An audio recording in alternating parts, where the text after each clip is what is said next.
Bom, meu nome é Silvia Garcia, de repente tem alguém aqui de primeira vez. Eu sou terapeuta integrativa sistêmica e idealizei esse projeto de entrevistar irmãos e irmãs, colegas aqui do nosso ofício sagrado, que é cuidar dos outros. Então nós temos uma infinidade de irmãos e de irmãs trabalhando dentro dessa dinâmica, trabalhando com muita paixão, com muito amor, e é um momento muito especial da nossa história. Então nós achamos que pelo menos assim nós estaríamos contribuindo para o bem-estar das pessoas, já que não podemos estar junto com os nossos irmãos e irmãs nos hospitais, né, para poder atender diretamente quem está precisando. Então, à distância, a gente está aqui, compartilhando o que nós sabemos fazer, o que nós amamos fazer. E hoje, o nosso convidado é o Diego Mello, idealizador do Plenitude Yoga, uma pessoa que eu amo, uma alma que, desde o primeiro momento que eu bati o olho nele, gamei. Fazer o quê? Então, hoje o Diego está aqui para falar para a gente o que ele faz, como tudo começou, como foi o chamado, o que foi que ele deixou para trás, o que foi que ele abraçou na caminhada, o que essa caminhada tem trazido para ele e o que as escrituras sagradas da yoga têm para nos ensinar. Bem-vindo, Dieguinho. Te amo, viu? Já vou avisando. Ai, a Coi tá aqui, Diego, pode um negócio desse? Então é isso, Diego, bem-vindo, querido. Obrigado, Silvinha. Sempre uma doçura essa sua presença, né? A gente se conheceu já tem alguns anos e a gente sempre troca terapias de atendimento e partilha, né, esse caminho de autodescobrimento. Se tu puder ir fazendo a pergunta uma por vez, aí a gente vai falando. Mas eu me apresento. Você não lembra mais? Aquelas 10 que eu fiz assim, você não lembra mais? Então tá. Eu vou te ajudar, hein? Eu vou te ajudar. Assim, qual é seu nome? Aí eu me lembro. Essa foi boa. Escuta, é o seguinte. Como é que você entrou na caminhada do autoconhecimento?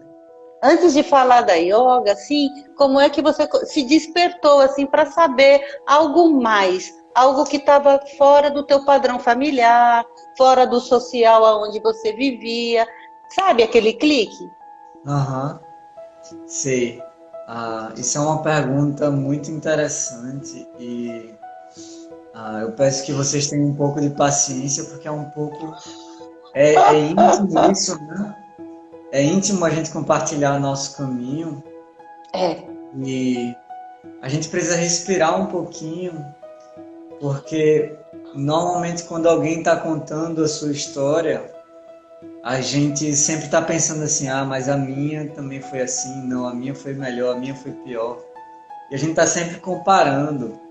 E tem um textinho, um poema do Rubem Alves que é Escutatória. Quem não conhece, vale a pena ouvir. Ele já fala vou anotar. Escutatória. Eu tenho um livro em PDF que tem esse texto, né? E aí ele fala sobre essa nossa capacidade de ouvir. Porque a gente está sempre pensando. Sempre a pessoa vai falando e a gente sempre está pensando no que a gente vai responder. E a gente não escuta. E como é um momento que a gente não vai tratar de frivolidades, né? A gente vai tratar de temas pessoais e com a profundidade, então eu trago primeiro essa introdução para que a gente se prepare assim para esse diálogo. E fico aberto assim, se vocês quiserem perguntar, e Silvinha também quiser perguntar.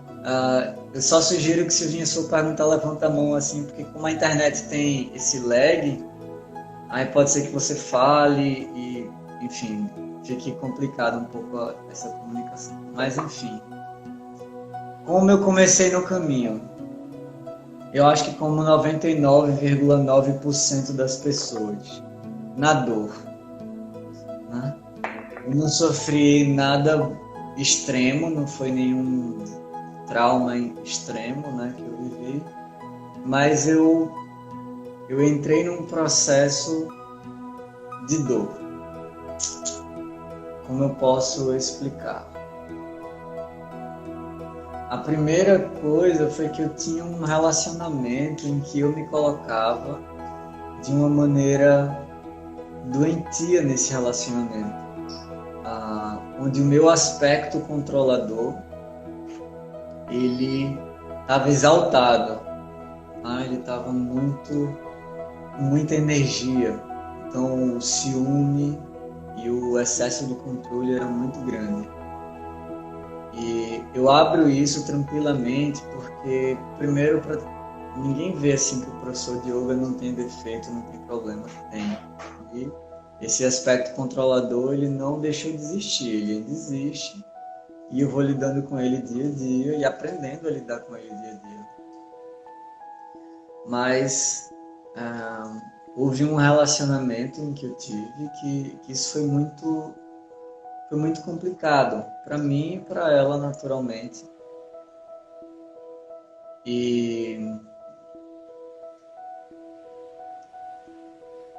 então eu sentia, hoje eu começo a pensar que era como se fosse alguma crise de ansiedade, alguma coisa nesse sentido, porque eu sentia um aperto no coração, eu sentia às vezes quase falta de ar, sabe?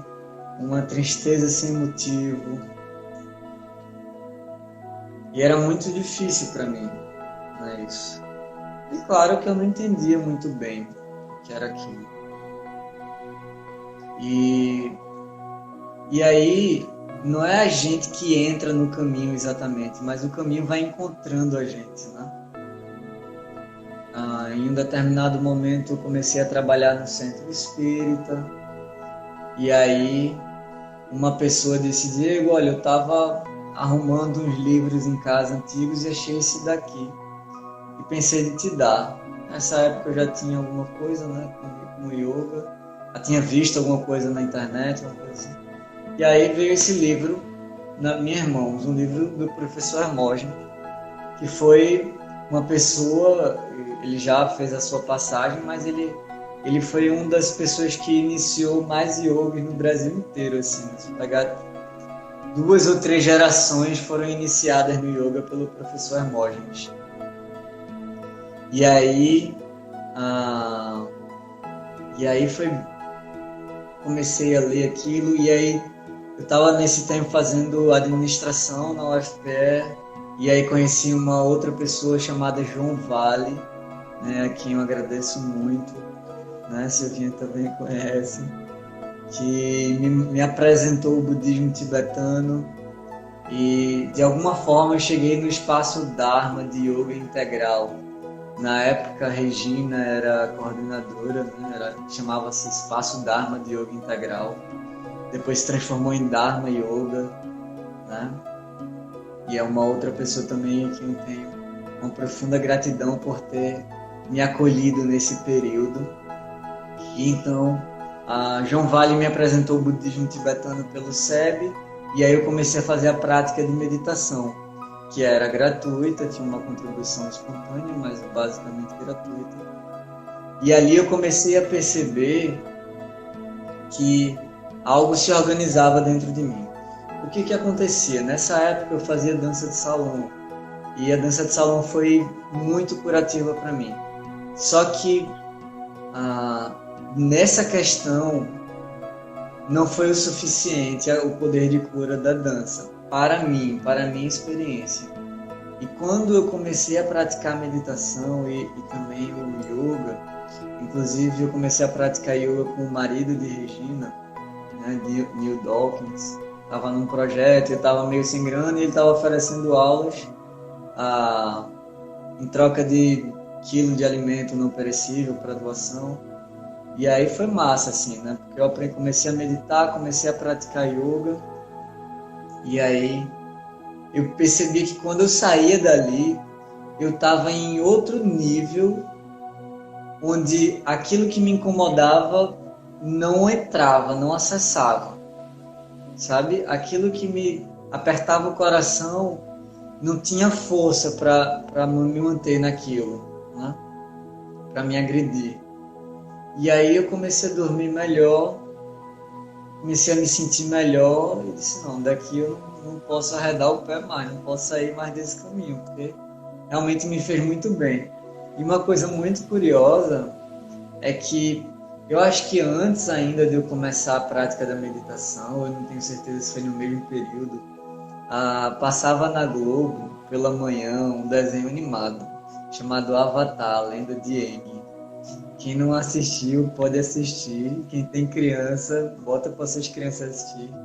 Tá no Netflix ainda a série, né? É uma série muito legal. O que eu fazia? Eu imitava ele em posição de meditação. E aí também eu comecei a praticar assim, né? Aí veio a orientação do budismo, aí começou a vir a orientação do yoga. Eu já estava ali envolvido com o espiritismo, com Chico Xavier, com leituras de Kardec, etc. E foi assim que começou. E eu arredei o pé algumas vezes ainda, né? Eu tirei o pé algumas vezes. Por minha própria inconstância, às vezes eu saía, voltava. Até que chegou um momento em que algo dentro de mim disse, não, agora é para valer, fica aí. E aí eu tô. Isso não faz tanto tempo. Bom, eu achei um livro recentemente do meu tempo no Espiritismo, de 2008. Então eu trabalhei no Centro Espírita, acho que foi 2007 e 2008. E em 2008 eu comecei a me envolver com o budismo, com o yoga, com o SEB. Também, claro, além da gratidão que eu tenho a Regina, João, ao Dharma, né? Regina também na representação do Dharma e João na representação do SEB. Porque o SEB é extremamente acolhedor, me permitiu fazer retiros a um custo baixo, com um grande aproveitamento, foi muito bom para mim, assim, foi realmente ser recebido por uma família. E até hoje eu tenho uma profunda gratidão pelo SEB, na pessoa de João e, obviamente, na pessoa do Lama Santen, que é um exemplo assim, para mim. É um grande mestre, um exemplo de um ser que traz luz para o mundo. Então, essa foi a forma que eu entrei no caminho. Foi assim que eu entrei no caminho. E aí depois enfim, aí comecei a inventar. E quando foi que você decidiu mergulhar de cabeça no mundo da yoga e viver de yoga, né? Porque até então você estava colhendo dos benefícios, né? Houve toda uma transformação pessoal e você se fortaleceu nessa transformação e foi percebendo que o caminho era esse, que não tinha como fugir, né, do caminho, né? E eu me lembro conversando com você, quando você chegava lá no meu espaço e falava, Silvinha, eu vou pedir as contas da Infraero. E eu, peraí, pensa mais um pouquinho. Porque bate um pouco daquela insegurança se o mundo da terapia e de cura vai poder nos sustentar, né? Então eu quero saber como é que foi esse momento mesmo do pulo para o abismo. A gente não sabe o que tem naquele abismo. Osho fala isso, né? Mas a gente pula e a gente confia. Então, diz aí para mim, querido. Então, eu devo introduzir esse assunto com a ideia de que a vida, ela é sempre uma aventura. A gente vendo isso ou não.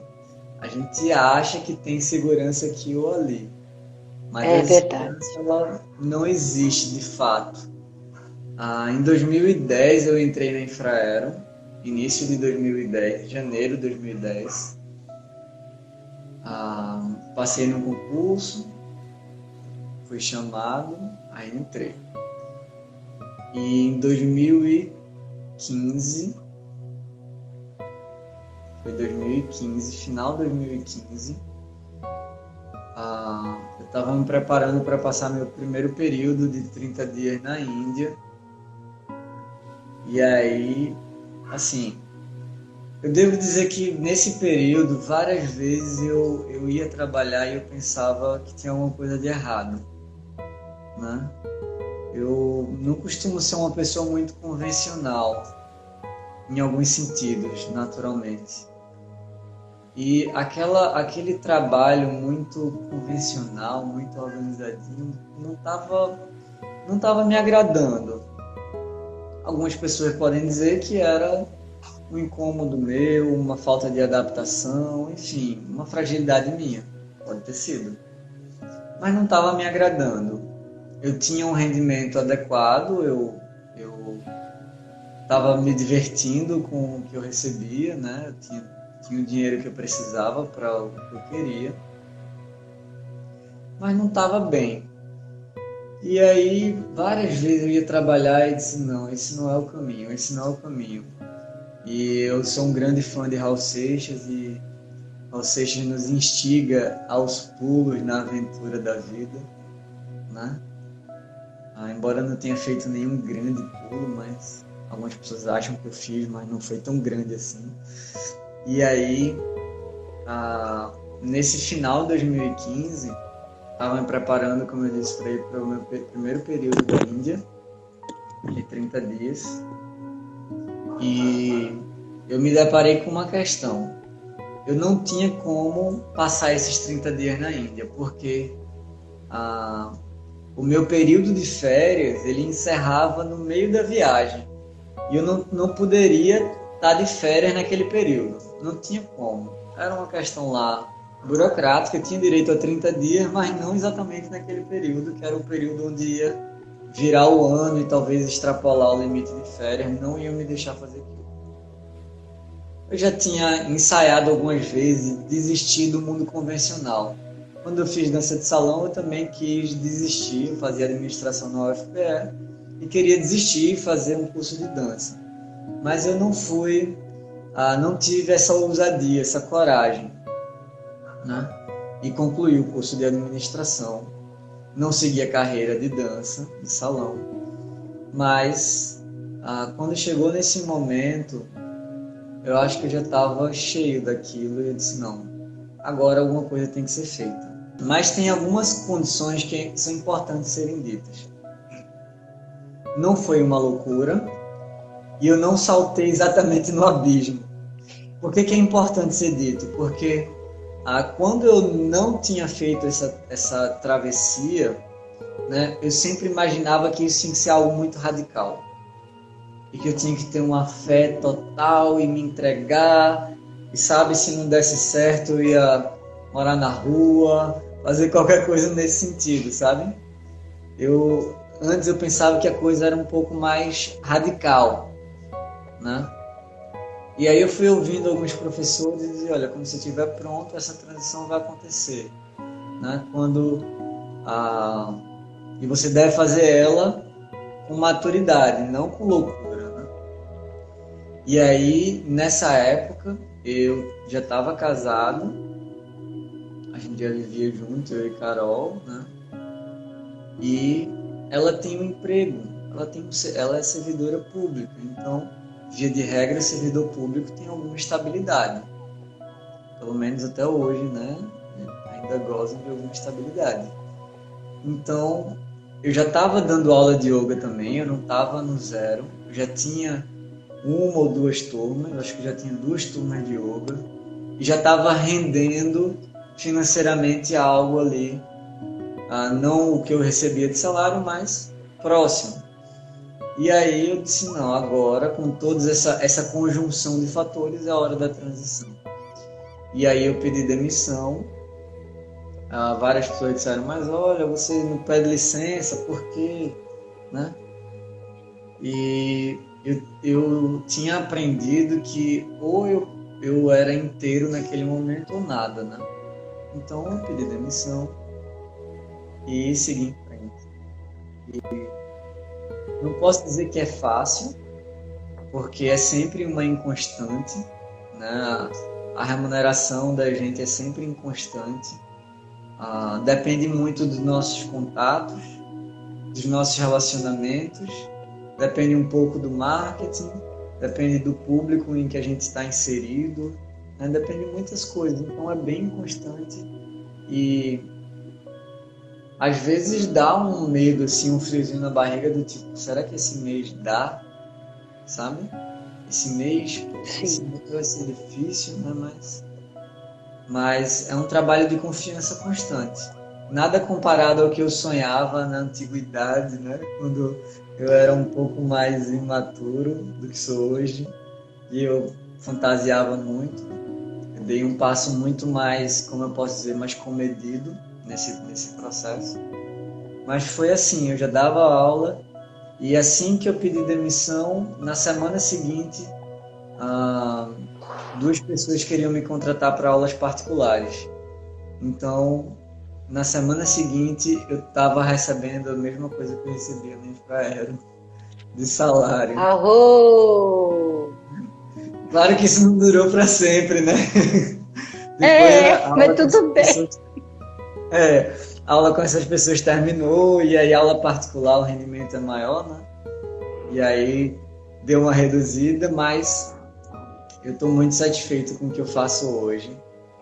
E se eu estivesse na Infraero hoje, eu estaria procurando um lugar para trabalhar, porque a Infraero fechou, foi privatizada, com outro nome, mas foi privatizada e está cada um de um lado, né? Cada um foi cedido para um órgão diferente e, enfim, vai sofrer outras complicações agora, né?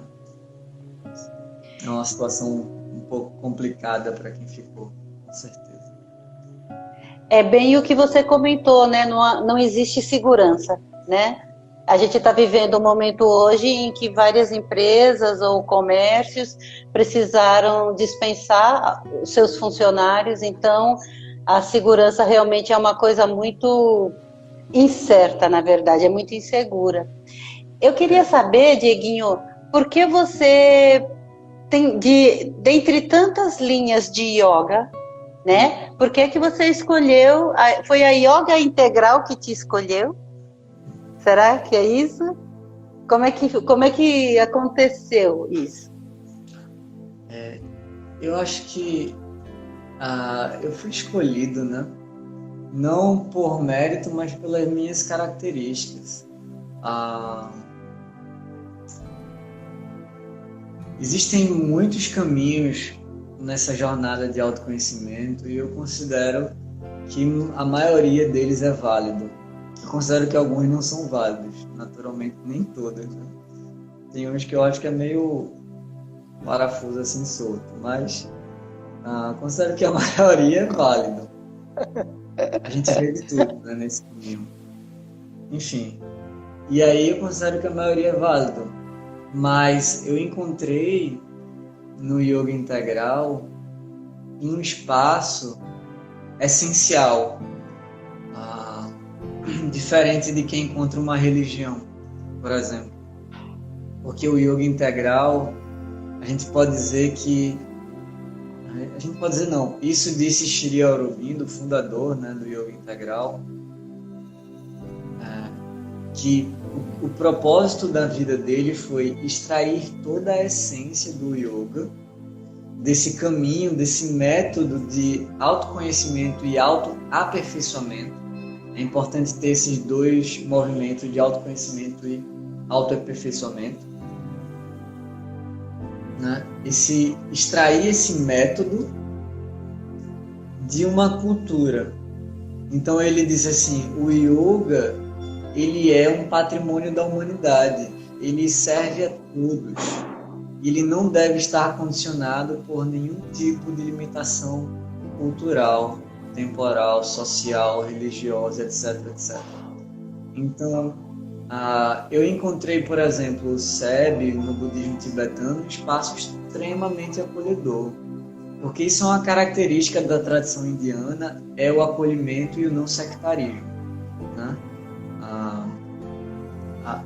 A característica de você considerar que todos os caminhos são os caminhos para Deus e Deus se manifesta de todas as formas. mas eu encontrei na forma em que o yoga integral é trazido e transmitido uma prática que, no meu ver, é mais acolhedora, mais ampla, sabe? E que me permite, por exemplo, transitar pelo budismo, transitar por outras tradições, cristianismo, sem sair do yoga, né? Porque essa é a essência do que a gente chama hinduísmo. É um termo inventado pelos ingleses, né? Pela raça adâmica, pelo povo europeu, que quando chegou na Índia viu aquele monte de ritual, de cor, tudo aquilo dali a gente chama de hinduísmo, porque é aquilo do rio Indo, para lá do rio Indo. Então, hinduísmo, ele não é um caminho. Hinduísmo é Sanatana Dharma. Sanatana Dharma significa a lei eterna. A lei eterna só pode ser eterna se ela for aplicada em todas as dimensões, em todos os lugares, enfim, todo o tempo, em todo o espaço. Ela só pode ser eterna se ela for verdadeira no tempo e no espaço, e não tiver começo e nem fim. Então, o hinduísmo por si, em essência, ele admite. Você pode ser, por exemplo, um hindu cristão, um hindu muçulmano, um hindu budista, um hindu, né? Aliás, o próprio budismo, ele nasce de dentro do hinduísmo, né? E há quem diga que o cristianismo também tem lá um pé, ou talvez dois, dentro do hinduísmo, no período que Jesus, dos 13 aos 30, ninguém sabe bem por onde ele anda, e se tem registros de alguém chamado Yeshua no Tibete, em cavernas onde se pratica meditação, etc.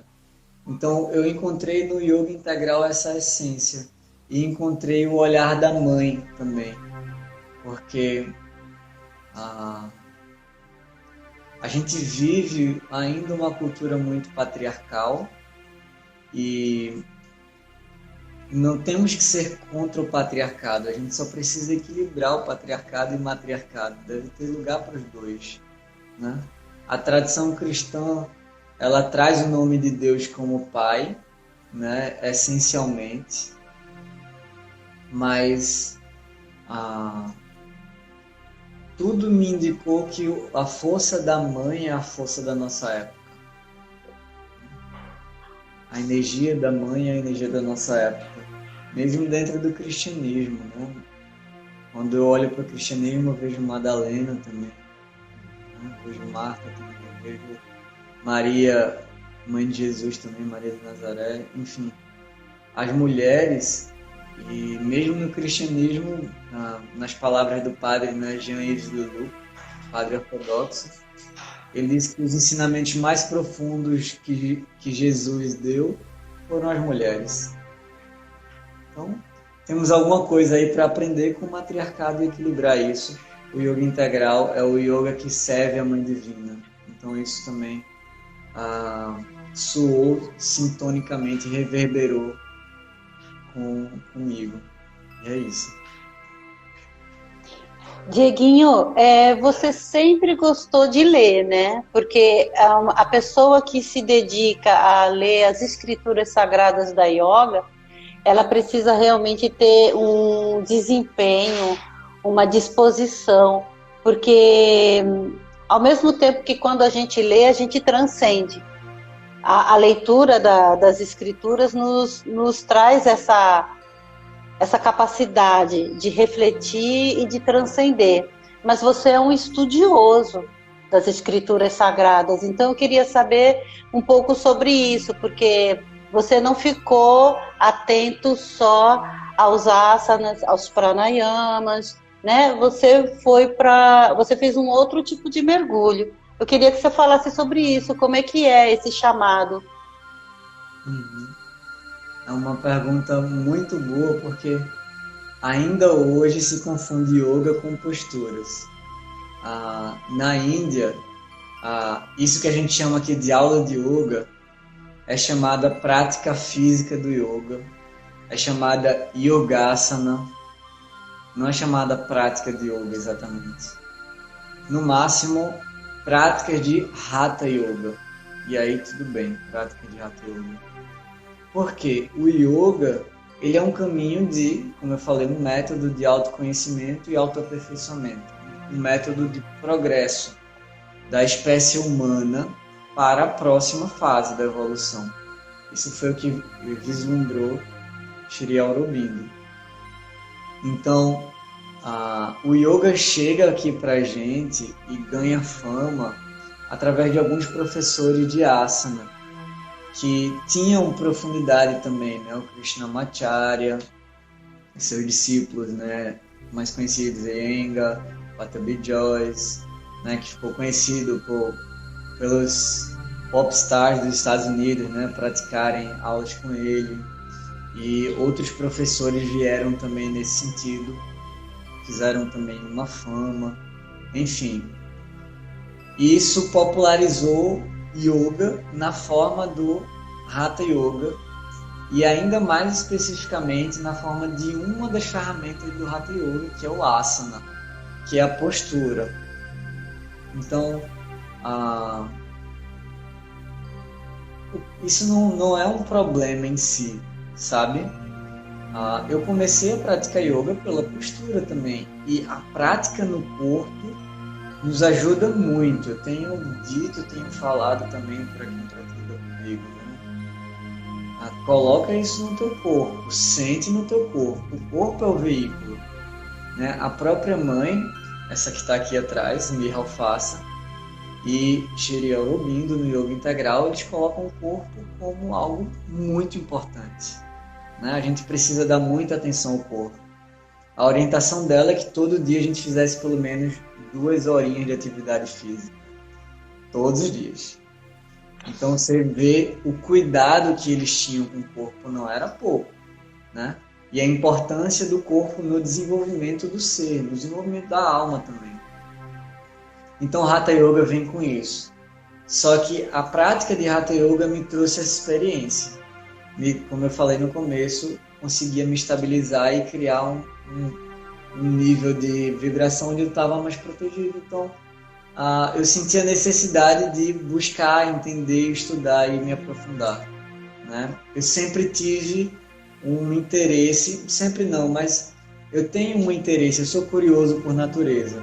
Eu não sou um estudante metódico, de ler um livro do começo ao fim, com todos os detalhes e fazer fichamentos. Eu ainda não sou desse tipo. Gostaria de ser, talvez um dia eu seja. Por isso eu não me dei muito bem no caminho acadêmico. Também tive uns testes ali, umas tentativas, não foi com grande sucesso. Mas eu tive muita curiosidade e interesse. Tipo, de onde vem isso? O que é que baseia, o que é que argumenta isso? E aí eu encontrei alguns professores que puderam ensinar, além do Lama Padmasambhava, que ensina as escrituras do budismo, mais precisamente. Eu encontrei Glória Arieira, encontrei diretamente, né, Aurobindo e a mãe através de seus textos, e tantos outros mestres que a gente tem hoje, né, acesso para que eles transmitam para a gente o conhecimento. E alguns desses professores transmitiam um pouco e depois eu ia lá e me aprofundava, né? Tive a oportunidade de ter também aulas particulares com um professor lá da Índia, do Ashram, do Yoga Integral, enfim. E para mim a leitura das escrituras e dos textos de conhecimento do yoga são muito especiais, porque elas não são hipóteses, não são conjecturas. Quando a mãe fala alguma coisa, ela não está dizendo assim, eu acho que pode ser isso, com base naquilo e naquilo outro. Ela está falando de acordo com a experiência espiritual, que é algo irrecusável, de certa forma. A gente não deve aceitar, obviamente, tudo como verdade. A gente deve ter um pensamento crítico sempre, né? Mas é muito diferente quando a gente lê um texto de metodologia científica, escrito numa metodologia científica, e a gente lê um texto como Yoga Sutras de Patanjali, onde ele simplesmente diz assim, agora começa o yoga. Yoga é a pacificação da mente. Assim você pode ver quem você é de verdade. Quando você não tem a mente pacificada, você se confunde com as modificações da mente. E aí as modificações da mente são... E aí ele começa a listar. É um texto descritivo. Então não tem espaço para a gente... eu acho... Não, aquilo é uma ciência... a gente pode dizer uma ciência, de certa forma, concluída. Né? É uma ciência viva que se renova na gente. E quando a gente recebe, a gente vive aquilo de uma outra forma e pode transmitir ainda de uma outra forma, talvez ainda mais ampla, mas é uma ciência concluída, né? Que você vai ler, talvez vai precisar de algum comentário. Yoga Sutra a gente precisa de comentário, Bhagavad Gita a gente precisa de comentário, de algum mestre que tem experiência, né? E tem comentários infinitos para tudo isso. E aí, quando a gente lê aquilo, a gente sente dentro da gente, né? Tem um livro chamado Raja Yoga, do Swami Vivekananda, que é um livro que a mãe, Mihalfasa, ela disse assim: quando eu encontrei esse livro, ele me fez progredir em 3 meses, o que eu levaria anos para progredir. Imagina, quando eu vi isso, meu olho fez assim: eu tenho que ler esse livro, eu tenho que ter esse livro. E aí...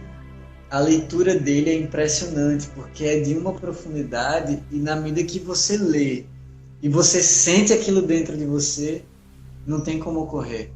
É muito diferente. Você não está ali conjecturando e tentando entender. Ele vai dizer, olha, é isso que acontece quando você faz aquilo outro. A prática é essa, o conhecimento é esse. Essa é a verdade. E não é uma forma impositiva, é uma forma amorosa, do tipo... cara, tu não precisa ficar batendo cabeça. Olha isso daqui é uma experiência espiritual, absorve isso. E a gente tem nesses mestres, né? Essas experiências, com certeza. E por isso eu me envolvi com esses textos, com essas leituras, com essas escrituras. E cada vez mais, né? Não consigo largar, não. E em todos os ambientes que eu falei, eu citei um padre aqui, né?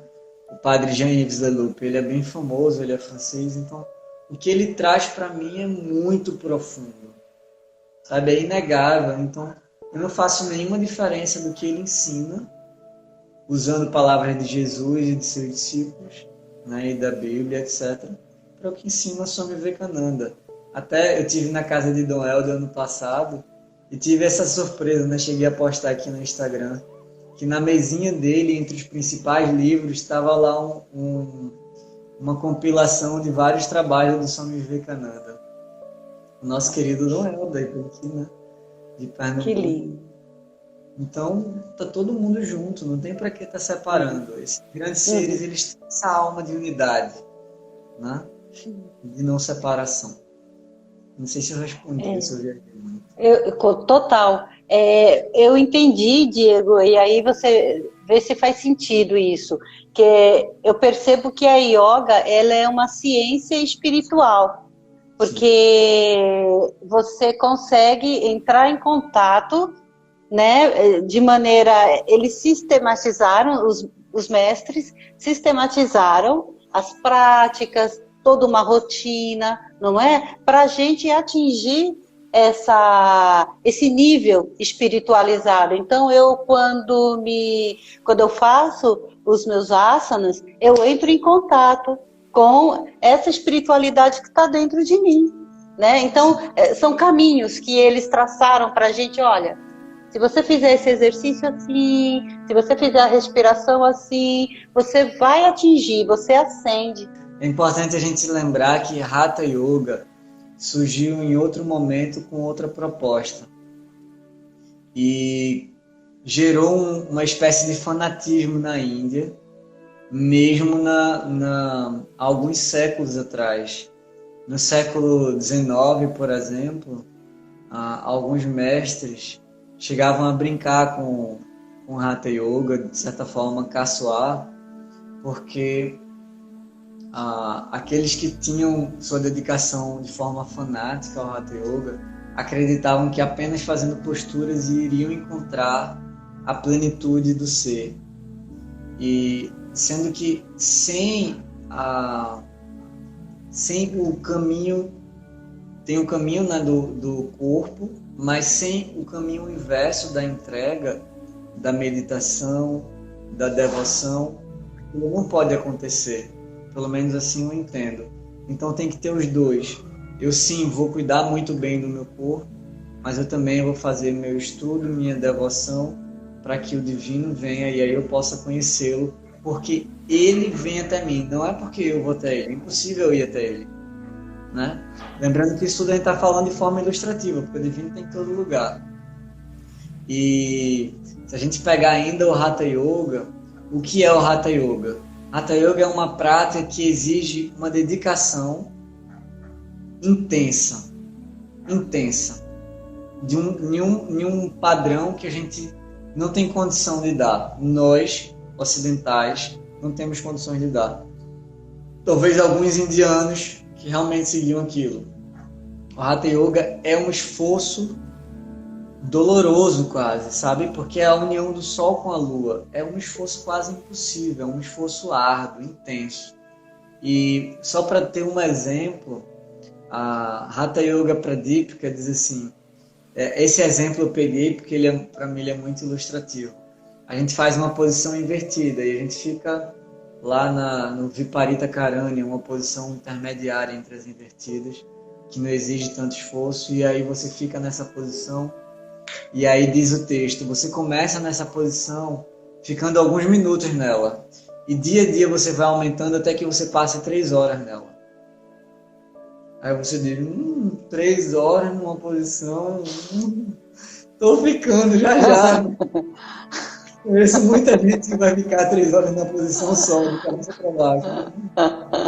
Então, o ensinamento do Hatha Yoga, que é de onde vêm as posturas, ele é quase impraticável, né, para os nossos dias.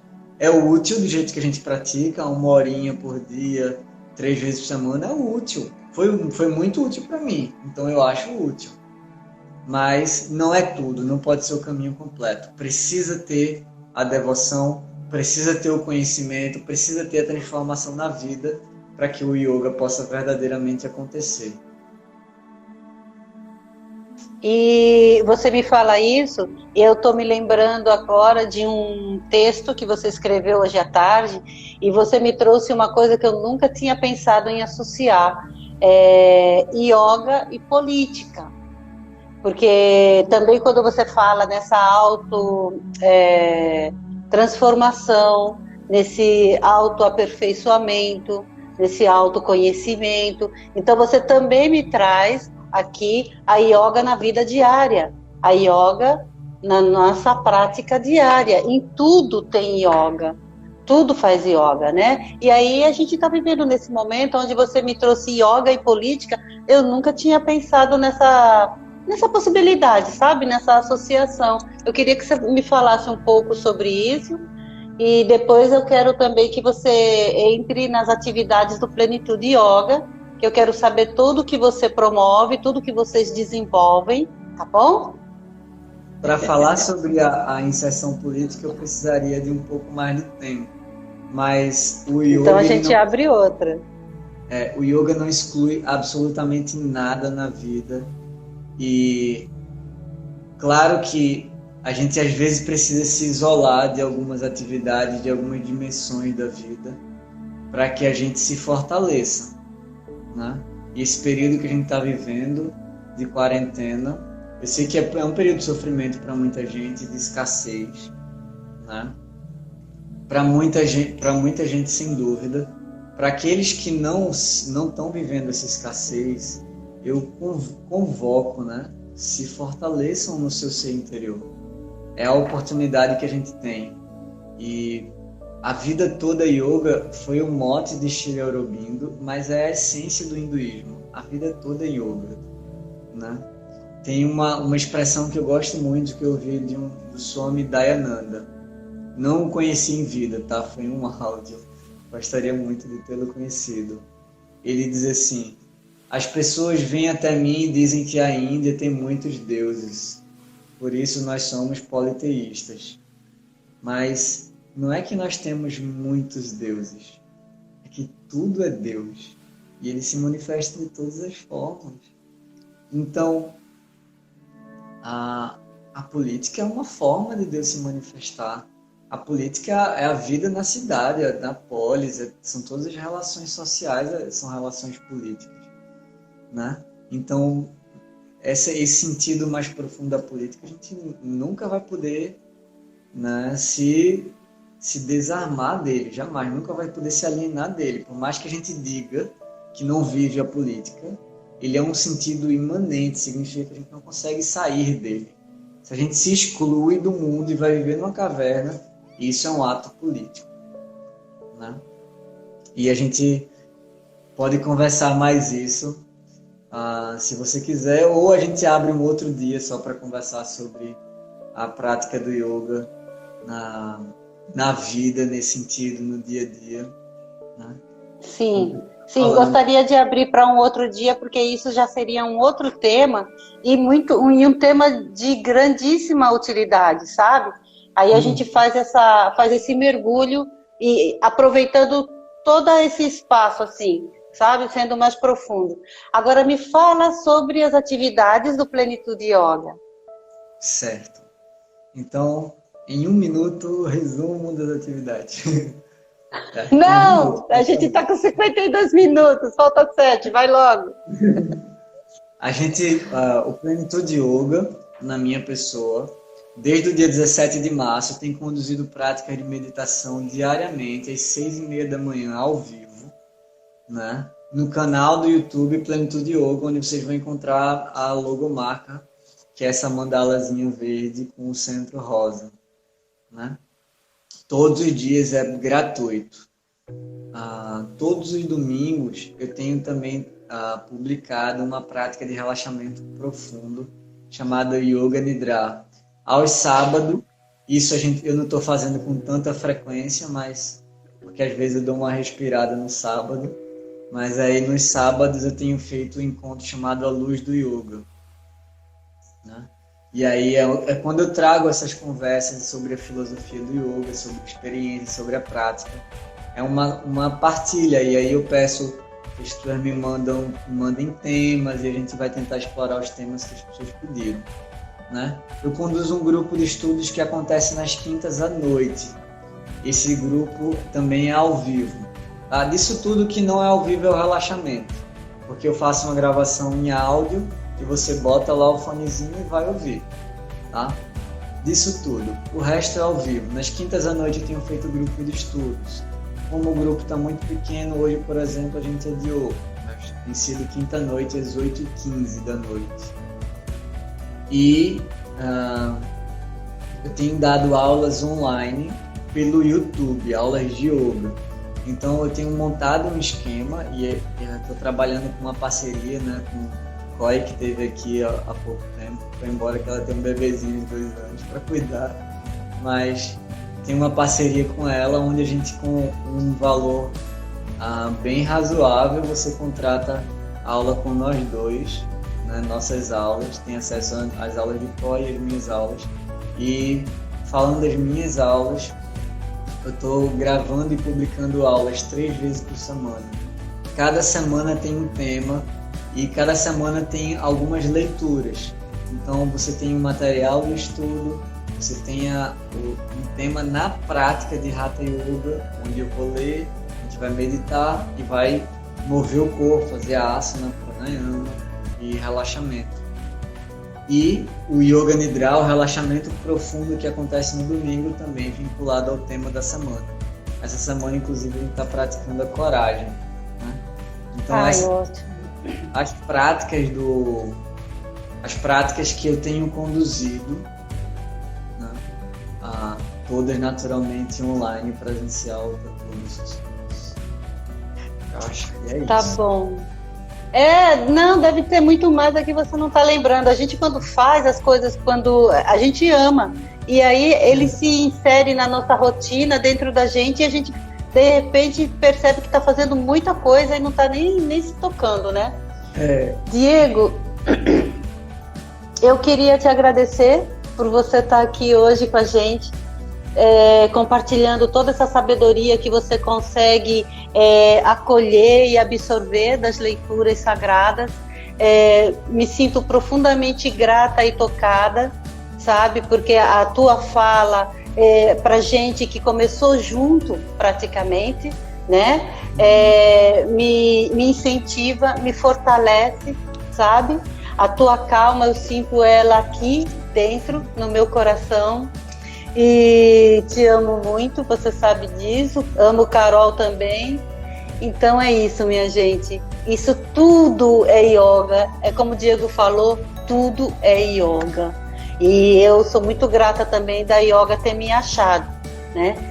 Então, quero te agradecer e finalizar, por favor, se você pudesse finalizar com um verso, com uma frase, e a gente fecha aqui nesse silêncio gostoso da yoga. Então, eu agradeço também, Silvinha, também te amo, também sou muito feliz por a gente ter se encontrado, né? É uma pessoa muito importante também no meu crescimento, me inspira muito.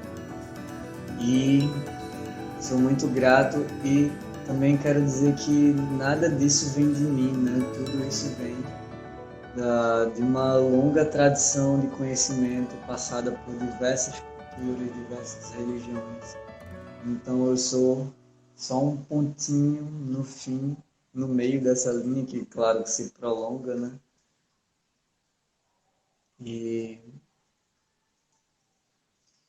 que a gente possa reconhecer que tudo na vida tem um motivo e tudo na vida está nos encaminhando para a nossa verdade.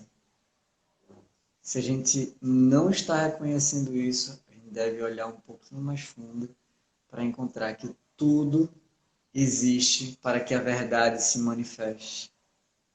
Então a gente deve se abrir, se tornar cada vez mais receptivo e mais sincero para que a verdade possa se manifestar através de nós, no nosso corpo, na nossa vida, na nossa mente. E que um outro mundo possa surgir mais completo, mais perfeito.